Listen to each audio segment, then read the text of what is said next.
Hi, I'm Dave Curiton. And I'm Adam Goff from IOEARTH. And you are watching Morow.com.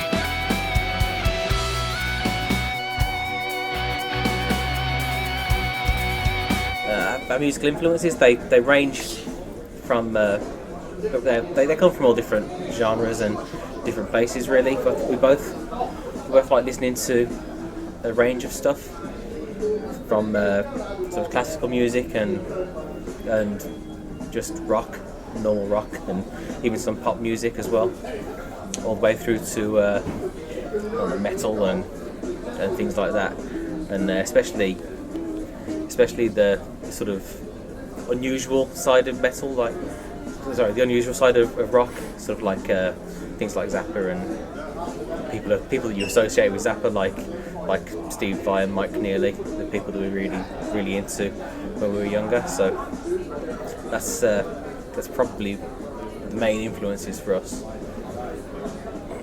For me, from a personal point of view, as a guitarist, people like Steve Vai and Joe Satriani and Van Halen, Jimmy Page, all the great guitarists have sort of inspired me in some mad way. What I try to do is sort of learn from them instead of just copy what they do, and hopefully develop my own style. But mainly influenced probably Steve Vai and Satriani as for guitarists. For the music itself? The music, well, there's loads of different people I like really. Well, I mean everything from ABBA to Zappa, but for IOEARTH, there's a lot of there's a French composer called Benoit Actras. I don't know if you know who he is. He writes circus music, and I know it sounds a bit odd for circus music. It's not like it's not like that. It's very contemporary, and it's got a lot of different styles, and we're really into him a lot, aren't we? And there's other people like trying to think really from bands point of view. I mean, modern day there's bands like Muse and stuff like that we're getting into now more and more. Radiohead and people like that really. So showing that you can do something a little bit different. But I thought for musical tastes, I like to see musicians that sort of push the boundaries a little bit instead of being safe all the time. That's why we like Zappa so much, because he didn't have any rules, he just did what he wanted, and that was it. And I think that's what music should be, just do what you want. If people like it, great. If they don't, then so be it.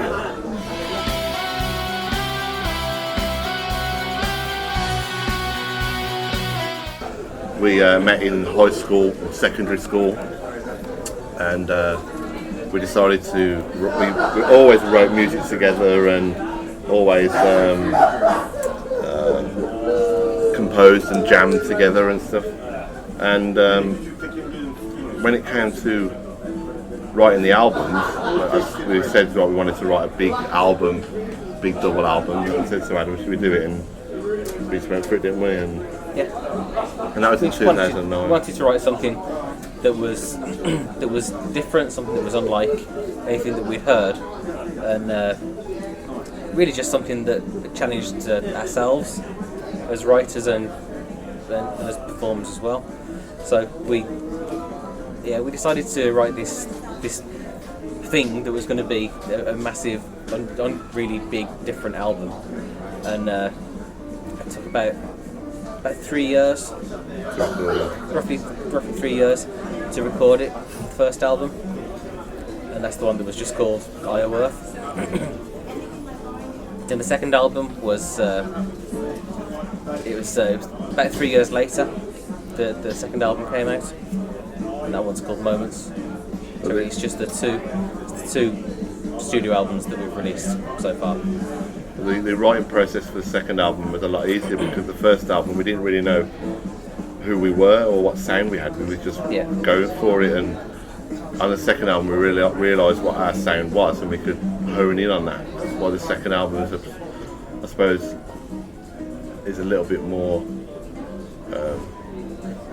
raw, because when we did the first album it was very precise, we wanted to make sure everything was right. second album, it's got more of a live element to it. We recorded a lot of stuff in one take, not instead of just recording a bit, overdubbing. We just made sure we've done one big take, got one live performance for everything, so that's why it's got more of a live feel.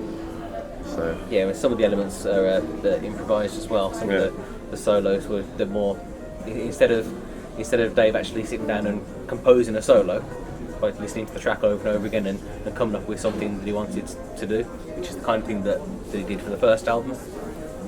On a track like Turn Away, really it was just improvised. The first time we wanted to record a solo, the first time we wanted to actually get something recorded for that tune, for the solo, it was essentially just improvised, and that became the solo. It just stayed the way that it was played the first time. The problem with improvisation is, of course, when you play it live, you have to learn what you played. Because you can never remember. You're like, oh God, I can't remember how I did this. So.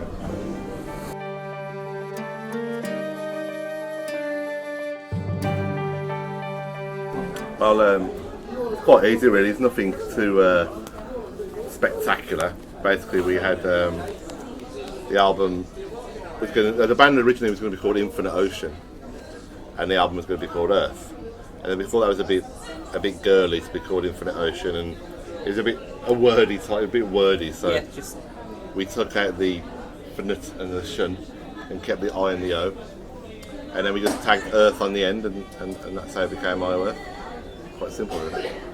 Okay, because there is as we can see on the logo, it's a Greek letter.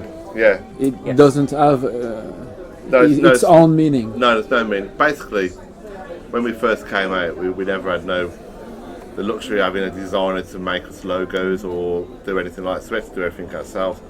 And then Adam found this symbol, which looked like an I and an O. So we thought, oh, that's good, we'll use that. Then people were calling us Firth or Dearth because they know what that letter means, you know. But it's sort of stuck now. We can't really change it because everyone knows that's our symbol. So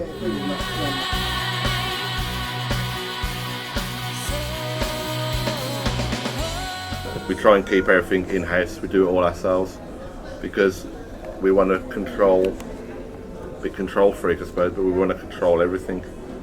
It's the band's music, and we don't want it to be diluted by anybody, so we keep it very, very secure. We've had offers, quite a few offers, but nothing that we can't do ourselves. I look at it in the sense that I can email someone, I can pick up a phone and say hello to somebody. I don't need someone else to do it for me and pay them a load of money for it. Like this cruise, it was just emails, and we're on it, playing with Yes in the UK. I seem to be doing something right, So you have your own site and Facebook and Twitter, etc. We have all the social media covered. MySpace, Facebook, and Twitter, like you say. We've got IOEARTH.com, which is our website, and basically that is the sort of outlet for the internet for us. Facebook is a huge tool. I think bands don't use it enough, but you can get to the stage where you can oversaturate it and you can end up annoying people by constantly posting. So we make sure we only give people important information instead of just giving it a load of nothing. So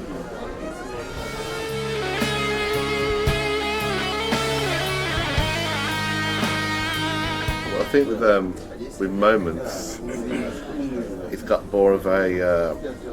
I think people can pull personal feelings out of it, especially with a song like "Live Your Life." It's sort of like an anthem for people's. It doesn't matter how bad things can be. You can just still go through it and live every day, and face every opportunity and take it as often as you can. The song "Turn Away," for instance, is it's got a sort of loose story of when you're sort of really, really busy and you're rushing around and you can't see what's going on around you. You're just sort of like this constantly. You want to get from A to B. It's got that sort of feel because the lyrics lends itself to. There's the man on the street asks you to lend a hand, but you turn away because you haven't got time, because you're too busy and wrapped up in your own life that that guy who needed some help, you just discarded because you want to get to where you want to be. So there's a lot of different, but that's what we feel from the music. Everyone can have their own feeling. If that song is very haunting, but if it makes you happy, then it makes you happy, you know.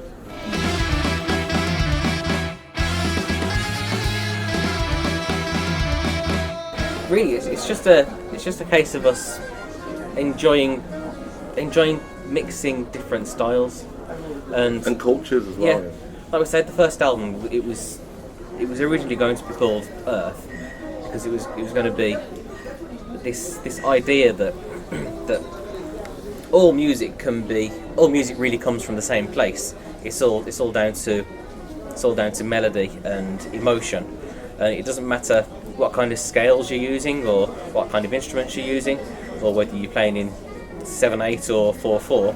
It really makes no difference. All these things can be blended together because music, whatever part of the earth it comes from, music is all one. It's like one large pool that you can pull that emotion from. And so what we like to do really is to put things together that you don't usually hear in the same place. So for example, on the first album we had the track Smoky Wood, which is really it's almost just a rock ballad of sorts, and it's sort of verse chorus kind of shape to it. But instead of the main thing on there being the vocal, the main thing on there is the flugelhorn solo, which is it's actually the saxophone, the soprano saxophone when we play it live. But yeah, it was just this idea of mixing things up and putting things together that you don't necessarily expect to hear together.